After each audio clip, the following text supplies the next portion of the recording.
오늘 우리에게 주시는 하나님의 말씀은 말라기 1장 1절부터 5절까지 말씀입니다.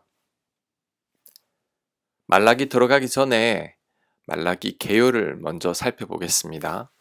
말라기는 구약의 마지막 선지자입니다. 말라기 이후 400년간 하나님의 침묵이 있은 후에 드디어 예수님이 이 땅에 태어나셨습니다. 말라기서의 배경은 바빌론 포로에서 돌아온 이스라엘 백성들이 성전을 재건한 후 성벽을 재건한 후 수십 년이 지났지만 여전히 형편이 나아지지 않았고 하나님의 영광도 임하지 않았습니다. 게다가 에스라와 느헤미야의 종교 개혁도 시간이 지나자 시들해졌고 죄의 본성들이 다시 나타나기 시작했습니다. 하나님께 대한 예배도 형식적이고 마지못해서 드리는 예배가 되고 말았습니다. 그러다 보니 이스라엘 백성들의 신앙이 약화되었고 하나님의 사랑마저 의심하게 되었습니다. 말라기서는 이런 배경 속에서 하나님께 대한 회의적인 질문과 이에 대한 하나님의 답변으로 구성되어 있습니다. 1장부터 하나님께 대한 질문과 그에 대한 하나님의 대답으로 시작됩니다. 1절 여호와께서 말라기를 통하여 이스라엘에게 말씀하신 경고라.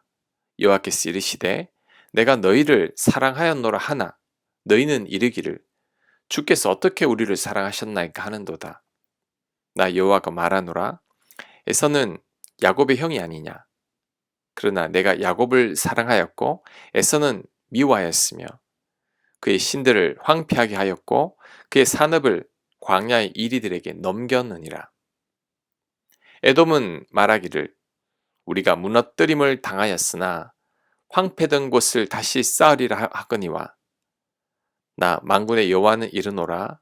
그들은 쌓을지라도 나는 헐리라.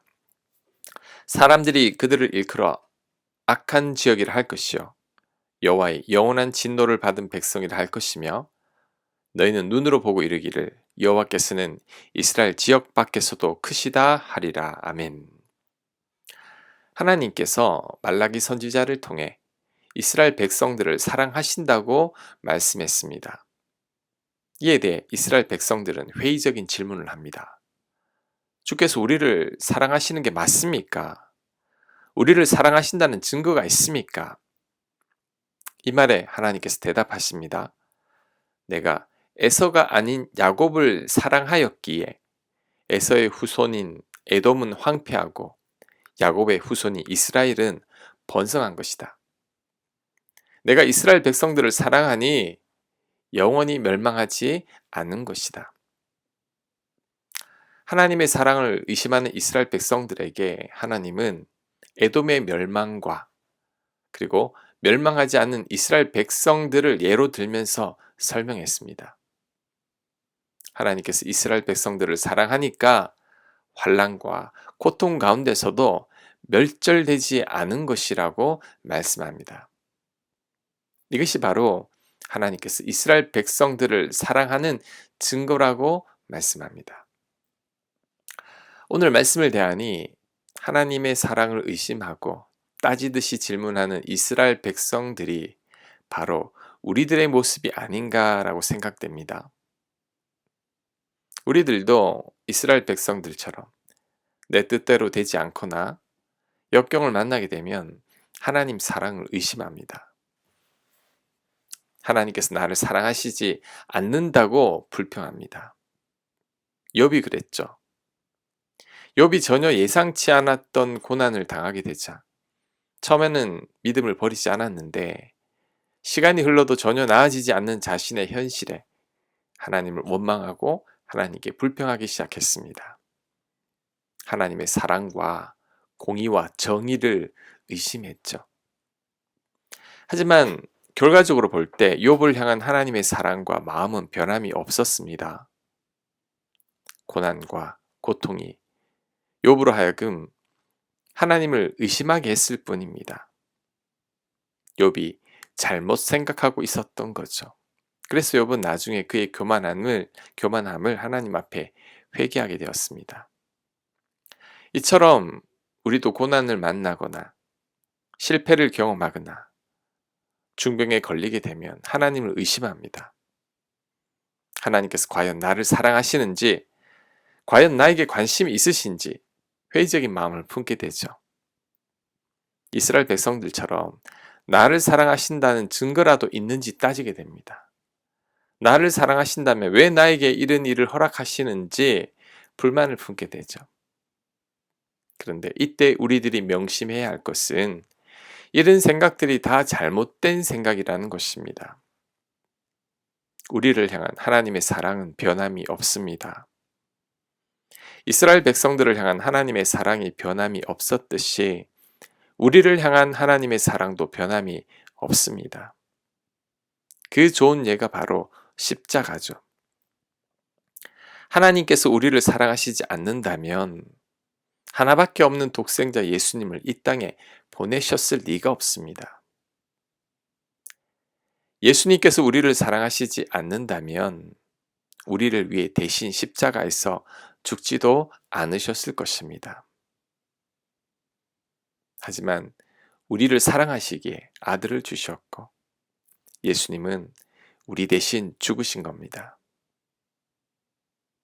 하나님께서 십자가로 우리를 향한 하나님 사랑을 확실하게 증명하셨습니다. 하나님께서는 이스라엘 백성들을 향한 사랑을 야곱을 예로 들면서 설명했듯이 우리들에게는 예수님의 십자가로 우리를 향한 하나님의 사랑을 설명하신 겁니다. 그러니 우리는 십자가를 기억함으로 우리를 향한 하나님의 사랑을 의심하지 말아야 합니다. 그 사랑을 신뢰해야 합니다. 십자가를 떠올림으로 하나님 사랑에 대한 의심을 뿌리쳐야 합니다. 앞으로도 우리가 인생 살다 보면 분명히 여러 가지 어려움이나 환난을 만날 겁니다.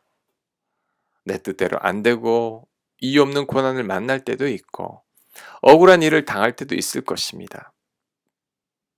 하지만 그렇다고 해서 하나님의 사랑을 의심해서는 안 된다는 것입니다. 가시적인 현실과 축복만으로 하나님 사랑의 여부를 측량하려고 해서는 안 됩니다. 우리는 오늘 말씀을 기억하고 십자가 사랑을 기억해야 합니다. 너무 힘들어서 하나님에 대한 신뢰가 사라지고 내 안에 하나님에 대한 의심이 차오를 때 말라기서를 기억해야 합니다. 그리고 어디서나 볼 수 있는 십자가를 기억해야 합니다. 그럴 때 하나님 사랑을 확신하게 될 것입니다. 지금도 나를 여전히 사랑하시는 하나님을 더욱더 신뢰하게 될 것입니다. 그렇게 되는 저와 여러분들 되시길 간절히 축원합니다. 아멘. 하나님, 저희들도 이스라엘 백성들처럼 우리 원대로 되지 않을 때, 예기치 않은 고난이나 환난을 만날 때, 하나님 사랑을 의심할 때가 있습니다. 하나님께서 과연 나를 사랑하시는지, 나를 사랑하시는데 나에게 왜 이런 일이 발생했는지, 하나님께 불평과 원망의 마음이 들 때도 있지만, 그때 오늘 말씀을 기억하게 하시고, 나를 사랑하사 아들을 주신 하나님, 나를 위해 죽으신 예수님의 십자가 사랑을 기억함으로 하나님의 사랑을 의심치 아니하고 더욱더 신뢰하는 저희들 되도록 역사하여 주시옵소서. 이 모든 말씀 예수님 이름으로 기도합니다. 아멘.